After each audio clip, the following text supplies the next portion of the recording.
Good morning, good afternoon, or good evening, depending on where you are. Welcome to the Project Sunshine website, where you can learn all things about DIY solar installation.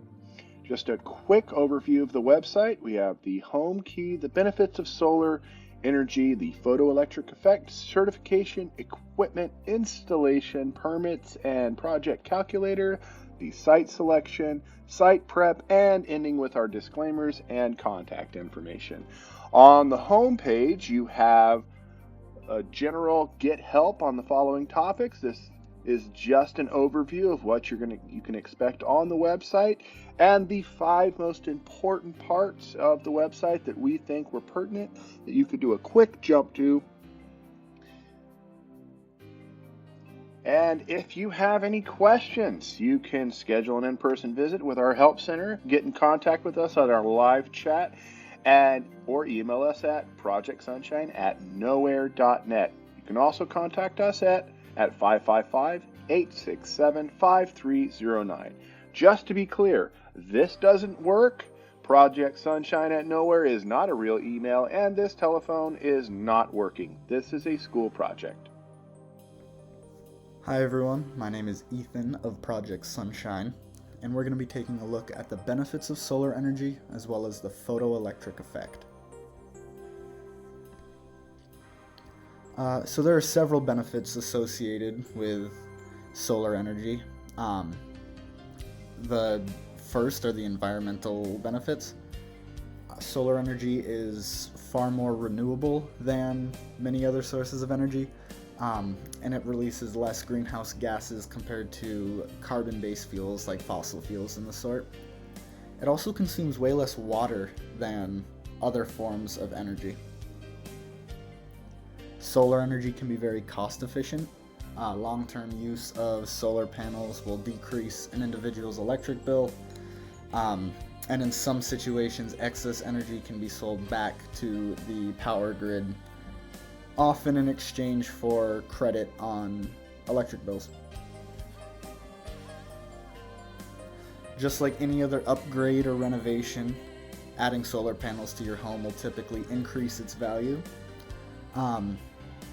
And solar panels can be installed just about anywhere in the world. Obviously, areas that see more sunlight will be able to use them more effectively, but anywhere sunlight hits, a solar panel can be installed.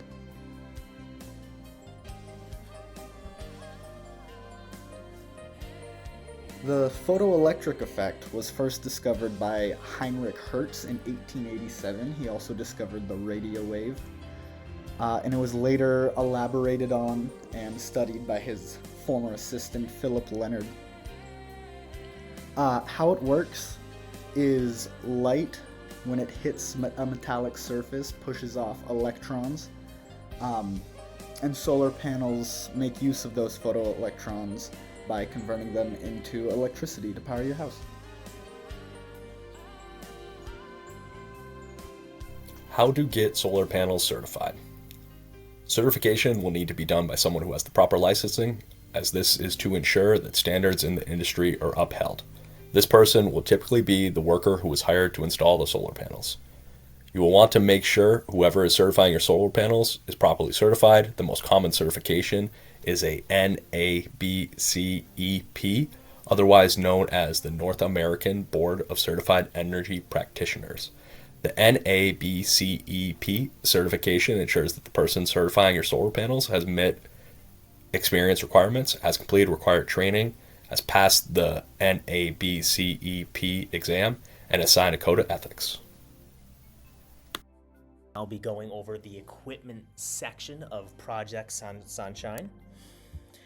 So I gave a brief overview of what we do for work in our company and what equipment and materials you will need in order to successfully build and allocate solar panels for your house.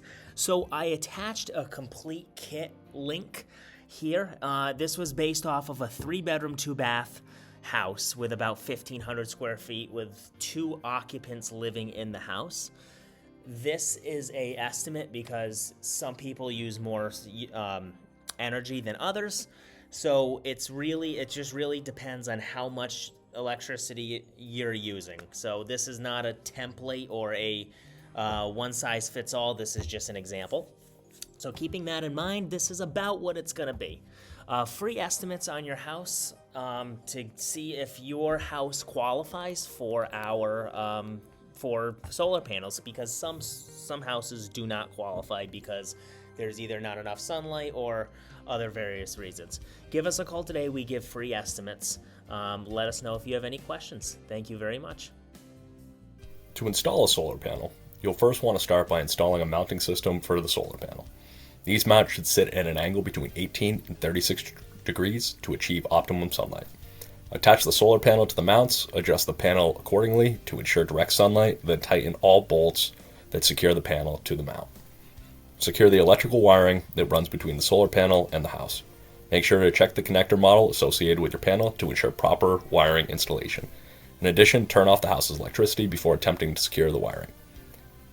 Connect the solar inverter to the solar panel and mount the solar inverter outside of direct sunlight to ensure safety.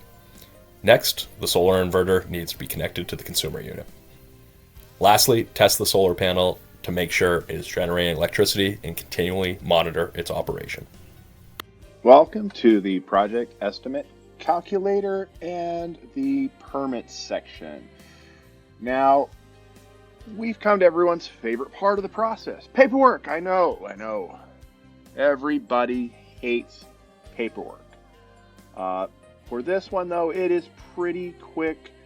All you need for the permits part is you can click here, and this takes you to the Vermont website where you click, and it has the application checklist for a ground-mounted net metering for greater than 15 kilowatts, but not greater than 50 kilowatts. If you go over 50 kilowatts, it's a different permit, and it's a lot more paperwork.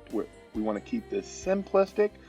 If we go 15 kilowatts to 50, there's not much to it. You just fill out this paperwork, put who the adjoining landowners, if any, there are, the advanced submission, your certification that the advanced submission requirements have been met for the application type, and there's a full checklist.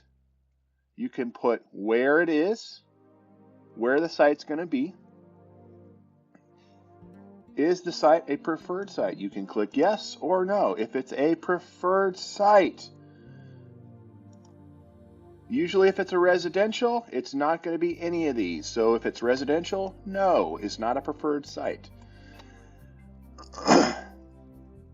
If it is, just go through the checklist. It is pretty self-explanatory.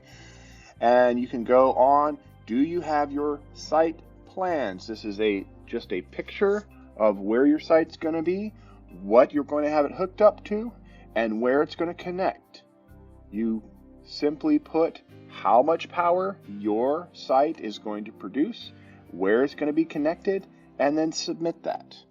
Along with this checklist, it goes into pretty good detail. It doesn't really mess anything. And if there's anything specific about your site that needs to be mentioned, like a fencing area, exterior lighting, any signs are going to be put down, is it going to cover any of the ground, are there going to be any specific landscaping, or are you going to put proposed screening in? And that can just be an artist rendering of what you plan to put up. So if you want to put up trees to block the site of your solar installation, some people like that, some people don't, and that is completely up to you with how you want to do that. Will there be any drainage, any roadways, any driveways going up to the site? If it is, then you need to put that here, and you just list what it is. Interconnection approval. This will go through your local utility. You need to contact your local utility to find out what documentation you need to submit. For Vermont, there are 3 different utility companies that you can go to. You just need to contact them. For example, if you lived in an area that has Green Mountain Power, you would contact Green Mountain Power. Wetland delineation, you need to go through the local wildlife department of your municipality and find out, is your area in a wetland? If you already know it's not in a wetland, you don't need to fill that part out. Are there any floodplains? Very important. If your site is in any way in a flood hazard area, I would recommend that you pick a different site. Only because this is electricity, and water and electricity don't mix very well. So you'd be buying a large project just to have it destroyed the next time that area floods. So just don't do it. But you do need to put where the local flood areas are, if there are any. If your site is anywhere near a flood area and it is not above that flood area, you need to put where that local flood zone is. Adjacent facilities. Is there anything else that's going to be around your house? Any planned generation facilities? So since this is residential, this really doesn't pertain to residential areas. But if it does, fill this part out and just follow the checklist. State the distance, identify the owners, describe the timing of the construction of the facilities, and identify and describe any infrastructure shared by the facilities, and provide a site plan showing the two facilities. A site plan is very simple. It is just a drawing of where buildings are, from which proximity they are from one another, and where your project specifically is going to be. And for setbacks, you're going to see the Commission Rule 5133 and see if your project complies with minimum setback requirements. If it does, it's just a quick yes. And because you have to go through the local utility commission, you need to get a commission fee form that is signed saying that, yes, I went through Department of Public Service website, I submitted that this project and myself are in good standing, and this is a good faith project. And sound rule only applies to wind projects. So this is solar generation, so you don't need to worry about that. Just click NA. For anything that doesn't apply, you can just put NA, not applicable for anything. Okay, we've gone through the paperwork section, which it is a lot, and I understand that. So hold on. So down here, we actually have a homegrown project calculator. For this section, please use this only in your computer. It will not work in a cell phone. It will just keep repeatedly loading. So come down here, click continue, and your project calculator comes up. And just for an example, let's say your electric bill is $300. And if you look on your electric bill, they usually have a little part that says what the electric rate is, and that's in dollars per kilowatt hour.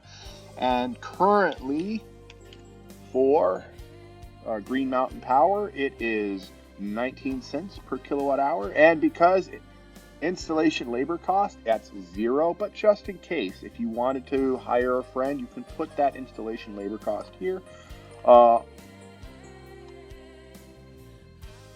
Or if you're hiring an electrician, usually that's about $200. So we can put $200 here, and this gives us exactly how much money to expect. So the estimated size of this system based off of this electric rate and the monthly bill average, you need about a 18.95. Let's just always round up to the nearest kilowatt, because solar panels don't come in fractions of a kilowatt. They come in whole kilowatts.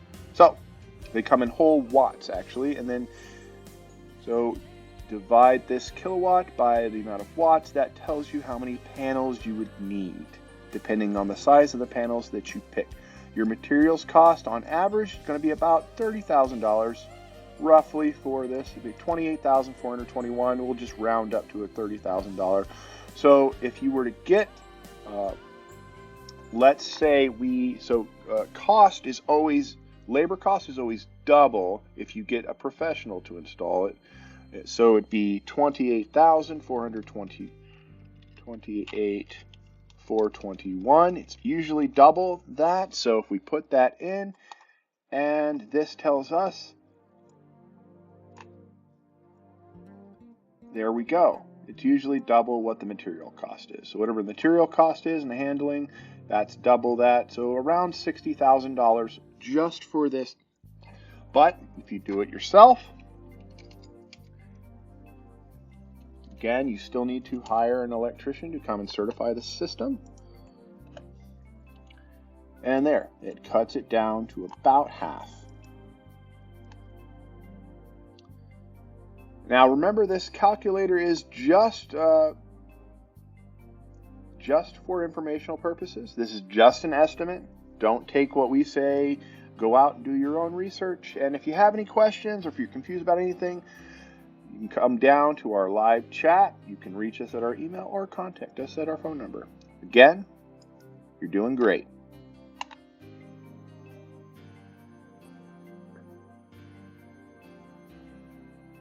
Welcome to the Project Sunshine website. Today we're going to walk through the criteria for figuring out the perfect spot for your installation. First off, a good thing to use for this related to the website, there'll be a link provided, highlighted in blue, as well as at the bottom, the PV watts calculator online tool to determine the size of the area for your power production necessary for you and your project. So first, you're going to want to overall just research do-it-yourself PV solar array system to just be familiar with the concept. After this, once you've really got to know the concept, you're going to want to utilize that online tool to determine the size of the area for power production necessary for you. You'll input your system info for the PV watts calculator. So if you're, for example, doing your home, you can put in your address, put in the relevant info for the system you're thinking about using, and it'll show you the results on the PV watts calculator, and you're going to want to compare those results to your annual power usage. This should be found on your power bill that you get from the local power company every month. Based on those results, if the usage is lower than the expected production that you found on the PV watts calculator, it's not going to be a good fit. So you're going to want to continue to utilize that PV watts calculator to determine the size of the area you need until usage is higher than expected production. Next, you're going to want to determine the site location. So if you have a roof that's stable and big enough, depending on how many solar panels you need and the power production you need based on your power bill, this could be roof, ground mounted, movable, or on a pole in your backyard or up against a tree, for example. We have a couple photos on our website here of what that may look like. After you've determined the site location where you're thinking of putting it, you're going to want to consider your roof angle, if that's an option for you. Any obstructions, such as trees, other environmental factors or buildings, the shading, such as how many trees again are in that area, or buildings if you're near a city. Environmental factors could be things such as the soil. Is it stable enough to hold the ground mounts in your backyard? And you're going to want to make sure that the best directions for the solar panels is correct to gain the most sunlight exposure. This is usually toward the south, but you're going to want to make those necessary measurements of the location to determine that best fit before you begin the work. Once you've selected that site that's best for you in your home, following what's here on our website, you'll move to our next page for site prep.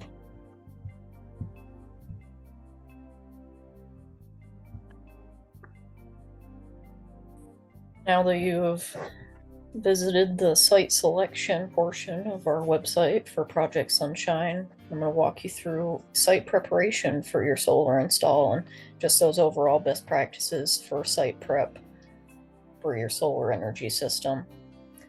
So you're going to want to ensure that the area, whether it's the ground in your backyard or your roof, has enough, again, sunlight exposure to meet the required energy amount and meets the size for the number of solar panels you plan on installing presently and in the future if this is just the beginning of your project.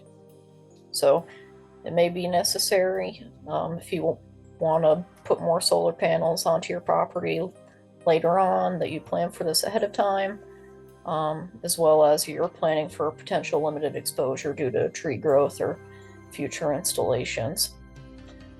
Next, you're going to want to evaluate the structure or stability of the area to ensure it can support the weight of the solar panels. So ground, again, you're going to want to evaluate that soil, how strong it is, and your roof, you're going to want to make any necessary structure changes and work done before you start installing these solar panels.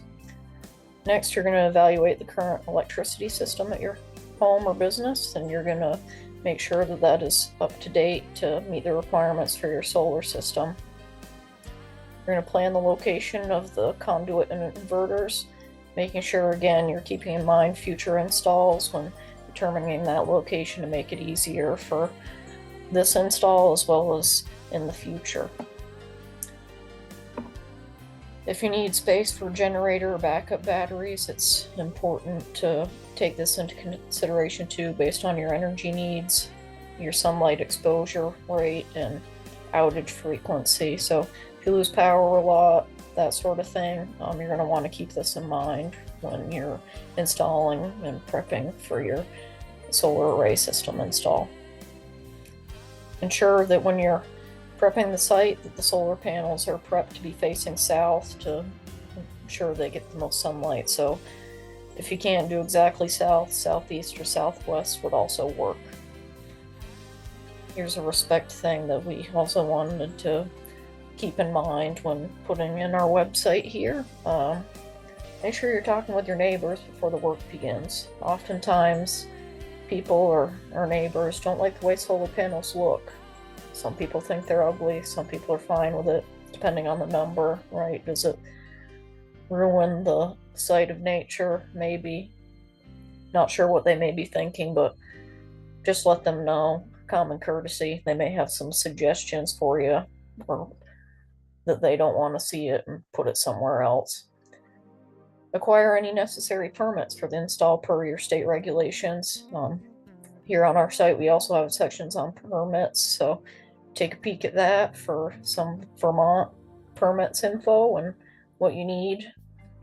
And check your local zoning laws as well before you get started. But after all that, you should be all prepped for your solar array system and ready to get started. And again, we have the live chat, our email and phone number below. If you have any questions, feel free to reach out to us.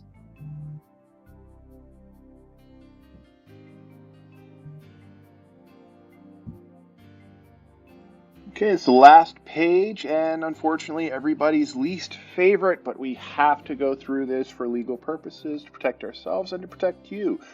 So our disclaimer and contact page. If you haven't noticed by now, every page that we have at the bottom has our contact. You can reach the live chat at email or at our phone number.